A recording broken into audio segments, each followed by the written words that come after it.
চলেন আজকে সবার একটা কমন প্রবলেম নিয়ে কথা বলি। যখন আমরা ফ্রিল্যান্সিং শুরু করি তখন আমাদের পাশের মানুষজন বা আমাদের সোশ্যাল মিডিয়াতে থাকা যে মানুষগুলো আছে তারা মনে করে যে লাখ লাখ টাকা কামাচ্ছে, হাজার হাজার ডলার কামাচ্ছে। তো যে কারণে দেখা যায় যে খুব শুরুর দিকেই আমাদের একটা নজর লেগে যায়, যেহেতু আমরা জানি যে আমাদের নবীজিও বলে গেছে সাল্লাল্লাহু আলাইহি সাল্লাম যে নজর কিন্তু সত্যি। তো নজরকে আমরা কোনোভাবে ইগনোর করতে পারবো না। ইভেন আপনারা যদি আপনাদের সিনিয়রদের সাথেও কথা বলেন, তারাও কিন্তু এই জিনিসটাকে ডিক্লাইন করতে পারবে না কোনোভাবেই। আমি এর আগেও চেষ্টা করছি আমার মেন প্রোফাইলে এই জিনিসগুলো নিয়ে মাল্টিপল টাইম কথা বলার জন্য, অনেকেই এই জিনিসগুলোতে অনেক সাপোর্ট দিছে।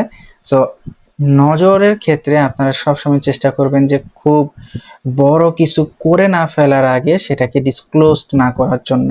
এমন না যে প্রত্যেকটা জিনিসই নজর লেগে যায় বা প্রতিটা মানুষ নজর লাগায় দেয়, মানে এমন কিছু হয় না। এমন যদি হইতো তাহলে দেখতেন যে ডোনাল্ড ট্রাম্প হসপিটালে চলে যেত কারণ আমরা নজর লাগাই দিছি, ঠিক না?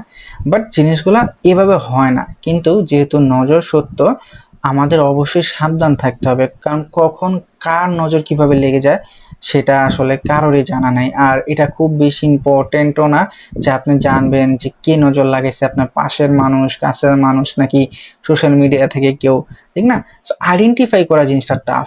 যেভাবে আমরা নিরাপদ থাকতে পারি সেই জিনিসগুলো অ্যাপ্লাই করা, রেগুলার চেষ্টা করবেন রোকেয়া করা। সেলফ রোকেয়া শুরু থেকে যদি করেন তাহলে অনেক ভালো কাজে দেয়।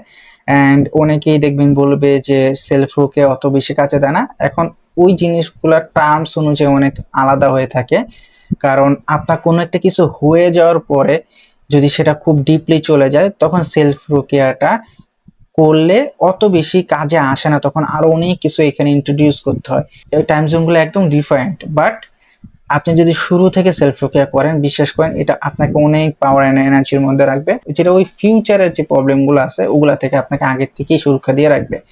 সো চেষ্টা করবেন আপনি ফ্রিল্যান্সিং করেন বা যাই করেন লাইফে, এই জিনিসটা মাথায় রেখে কাজ করতে, তাহলে দেখবেন অনেক বড় বড় বিপদ থেকে আপনি বেঁচে যাবেন ইনশাল্লাহ।